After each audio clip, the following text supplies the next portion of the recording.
The question is, what is the connection between cleaning and mistrust?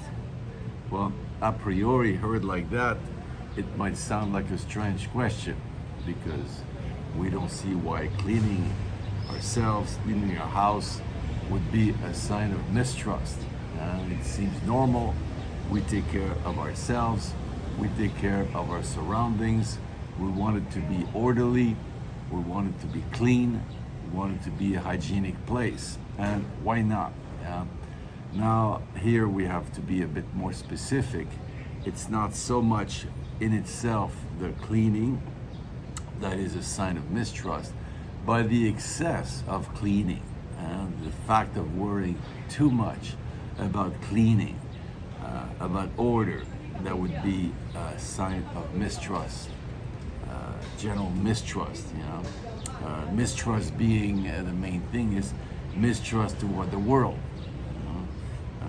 toward other people too, but it's a general concept that we mistrust the world. Now, we have first to think what it means to clean, because when we clean, we don't clean the world. Of course, we can't think of living in a clean world, but generally most of the activities of cleaning that we're engaged into is cleaning our immediate environment, and even more so cleaning ourselves. Now, we have to think that when we make this gesture of cleaning, in a way we separate ourselves from the world, and because we're going to do something only in a reduced environment. So we don't think that the world will be clean, just we will be clean. So at that point we think that we separate ourselves from the environment, and we're going to do to ourselves and our immediate environment something that is not happening to the rest of the world. It's like when I eat myself. When I clean myself, or my house. So at that moment I have to realize that I want to create a separation. So let's give a common example.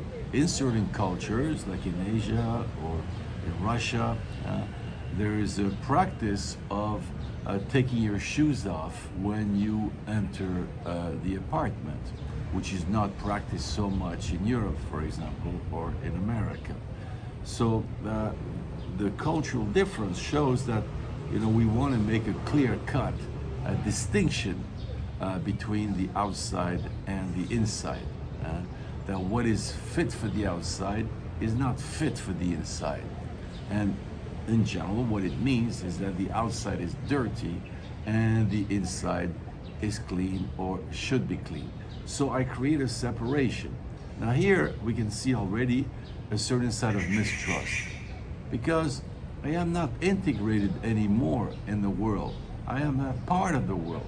I'm just not an entity of the world. I am outside. I want to separate from this world, and this world is a bit dangerous. It is dirty. It's dangerous. It's not hygienic, and I want to create a hygienic context, right? So the idea is that if we do this a lot, we start viewing the world as being dangerous. Let me take another example. Such an example, I've noticed that in Russia, you cannot come in with your coat. Even when I go to conferences at the university, we're asked to leave the coat in the cloakroom, right? It's not for your comfort. If it was for my comfort, they could say, well, you decide if you want to keep your coat on, you keep your coat on, as again is done in Europe and America. But you're asked to leave your coats in the cloakroom. And I remember once I was in a school where I said, no, I'll keep my coat on. And the director of the school was not happy because I was giving a bad example to the children. So it was not a practical issue if I want to keep my coat on or not. It was a moral issue. And I was displaying immoral behavior to the children. So we see easily that what could be thought as a bodily issue, as a practical issue, becomes a moral issue. And generally what is morality is to reject what is not pure, what is evil, what is bad, what stops us from being pure. And people who clean a lot, for example, clean themselves, clean their house, they have a sort of obsession with purity. Yeah? And this purity is viewed as the integrity of their own self, of their own being. Yeah? And this integrity is threatened by an outside which is impure. Right? Now, this can be transposed to relation between people.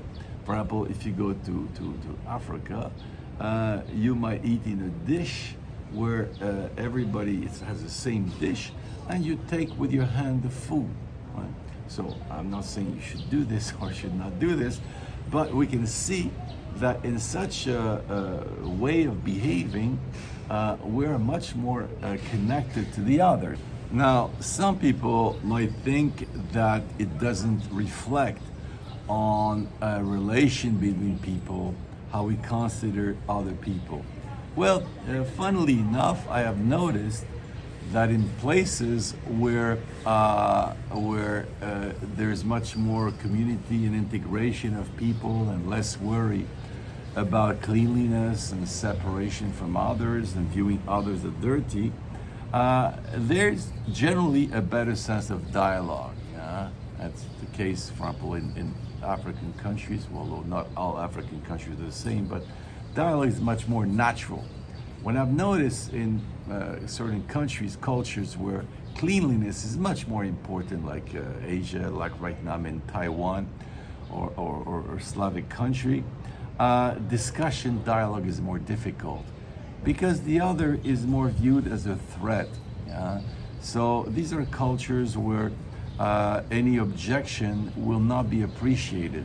Either people will get emotional about it when people disagree with them, as is the case in Slavic countries, for example, or you have another system, which is what you see in Asia, like in Taiwan, where I'm here right now, where people do not dare say that they object. They don't dare say they disagree, because the other person might not be happy, might feel humiliated, might lose his face. Yeah. So it's interesting to see that where there's a stronger sense of togetherness and less fear of the other will bring you dirt, yeah, there is a easier sense of dialogue. Actually, one other thing I see about Taiwan, where I am right now, is that it's a country where people still wear masks a lot, the COVID mask, yeah. And I try to find out what is this, what does it mean? And there's really a sense that if you don't have a mask, you will catch disease, you will spread disease, you will bring disease at home. And I see I was working a lot of teenagers that have these masks on. Well, they don't speak, they don't express themselves, yeah. So at the same time, there's a practical dimension of this mask, yeah, where it doesn't allow you to speak, it doesn't allow you to be heard, yeah. But at the same time, they suppress their subjectivity, yeah. And when we suppress our subjectivity, it's always double. We don't want to put our subjectivity on others. I mean, it's dirty, it's not welcome, you know, they're not gonna like it, yeah. And at the same time, we don't want other subjectivity to be on us, right? So, and for some people, it can take certain extreme forms. I always remember once in an airport, a Russian woman was scandalized because she had to walk in her socks through security, and she totally refused. She made a scandal. They even had to bring security to take her away. She says, "No, I'm not going to walk with my socks without these blue plastic bags, you know, that are popular in certain airports." And she was totally angry, for it was unthinkable to do like other people and to walk with her socks or bare feet, we'll do it bare feet, on the floor where everybody's walking, yeah?